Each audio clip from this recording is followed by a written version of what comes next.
રાજકોટની ઋષિકેશ સોસાયટીમાં લાંબા સમયથી રોડ ન બનતા સ્થાનિક લોકોએ કોર્પોરેટર સામે આક્ષેપોનો ધોધ વહેવડાવ્યો છે। આ મામલે સ્થાનિક કોર્પોરેટર સંજયસિંહ રાણાએ વિચિત્ર કારણ આપતા જણાવ્યું હતું કે યુદ્ધના કારણે ડામરની અછત હોવાથી રોડ બન્યો નથી। આ સાથે જ ચોમાસામાં પાણી ભરાવા માટે પણ તેમણે સ્થાનિક લોકોને જ દોષી ગણાવ્યા હતા અને લોકો જાતે જ ઘર આગળ માટી પાથરી દેતા હોવાનો દાવો કર્યો હતો। બીજી બાજુ લાખો રૂપિયાના ખર્ચી નાખવામાં આવેલી મોરમના પણ ઠેકાણા ન રહેતા રહીશોમાં તંત્ર અને સત્તાધીશો સામે ભારે રોષ જોવા મળી રહ્યો છે। સમસ્યા બધી છે, કેટલીક સમસ્યા તમને ગણાવી પણ તાત્કાલિક અમારે અત્યારે રોડની સમસ્યા છે। અમને તાત્કાલિક રોડ કરી દે, કોઈ અમને જવાબ આપતું નથી। બરોબર છે તો અમે કાયદેસરનો વેરો ભરીશું, કેમ સરકાર અમને જવાબ ન આપે?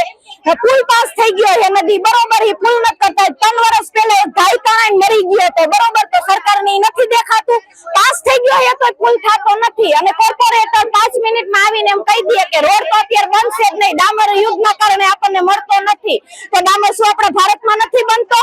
એ આપણે વિદેશથી લઈ આવવો પડે છે। અમને વેરા પાછા આપો, અમને વેરા પાછા આપી દો। તો આજ 15 વર્ષથી સોસાયટી છે અહીંયા, અમે 15 વર્ષથી રહી છીએ અહીંયા, 500 ઘર છે અહીંયા।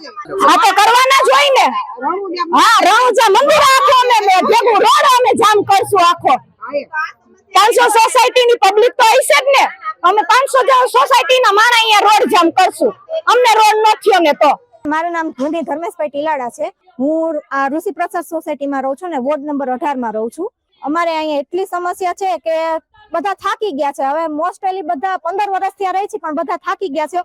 સરકારને એટલી અપીલ કરીએ છીએ કે રોડ રસ્તા સરખા કરી દો, જે નદીમાં ગંદકીવાળો છે એ ચોખ્ખો કરી દો અને પ્લસ જે આ ગંદકીવાળાના હિસાબે જે નાના નાના છોકરાઓ છે એ બહુ બીમાર પડે છે, એના હિસાબે અમે એટલું કહીએ છીએ કે અમને એટલી ચોખ્ખાઈ આપી દો। અમે ઘરમાં એટલી ચોખ્ખાઈ રાખી છે તો શેરીમાં તો એટલી ચોખ્ખાઈ હોવી જ જોઈએ। આ 15 વર્ષથી અમે એટલા હેરાન થઈએ છીએ। ભાજપને મત આપ્યું હતું તો ભાજપ એના માટે કોઈ ધ્યાન જ નથી આપતી અમને અમારા તરફ। અમે ફેરફાર કરીને આયા બેલાઈ માટે તો ખાલી જઈને વયા ગયા, કઈ ધ્યાન નથી એ બાબતે। અમારી માંગ એટલી છે કે રેડ રસ્તા સફા કરી દે, પુલમાં વ્યવસ્થા સારી કરી દે અને પ્લસ અહીંયા આંગણવાડી એક કરી દે કે નાના નાના છોકરાઓ છે બે દૂર જવું પડે છે એ ના જવું પડે। એના ગયા ચોમાસા પહેલા અમે એમાં મેટલિંગ રોડ કરેલો છે। એક ચોમાસું અમે કોઈ પણ મેટલિંગ કરેલું એમાં એક ચોમાસું અમે કાઢીએ છીએ, કારણ કે જેની બેચ મેટલિંગનો પ્લસ માઇનસ થતો હોય પછી જ અમે એમાં ડામર કરતા હોઈએ છીએ। ગયા વર્ષ ચોમાસા પહેલાં જે મેટલિંગ થઈ ગયું છે, આ વખતે એવું બન્યું છે યુદ્ધના હિસાબે ડામરમાં શોર્ટેજના હિસાબે જે ડામર ખેંચાણો ને એમાં કોઠારીયામાં 5 થી 6 સોસાયટી એવી છે કે પહેલા રાઉન્ડમાં આખા ઝોનનો કોન્ટ્રાક્ટ અમારા ડામરનો આખા ઝોનનો કોન્ટ્રાક્ટ છે। એટલે વારાફરતી બધા ઝોનમાં વોર્ડમાં એ કામ કરતા હોય છે।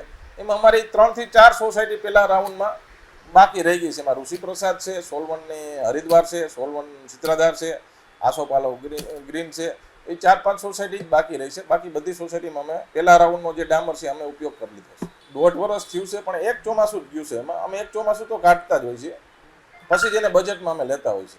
એના માટે રોડી મંજૂર જ છે, એ ખોટી ઓલી કરે છે। એને ખરેખર અમે મેટરિંગ બીજી વારે જ્યાં જાબ જોબ હતા ત્યાં કરી દીધા છે, પણ એ લોકો સ્વેચ્છાએ હાથે જ એના ઘર પાસે ટ્રેક્ટર આખું ઠલવી દેશે, એના હિસાબે પાછળના લોકોને પાણી ભરાય છે એવી ફરિયાદ ઝાઝી આવે છે એમાં।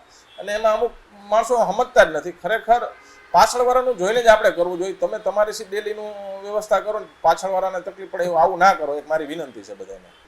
દિવાળી પછી જ્યારે ડામર પ્લાન ચાલુ થાય એટલે પહેલાં 5 સોસાયટીને પ્રાયોરિટી દેવામાં આવશે।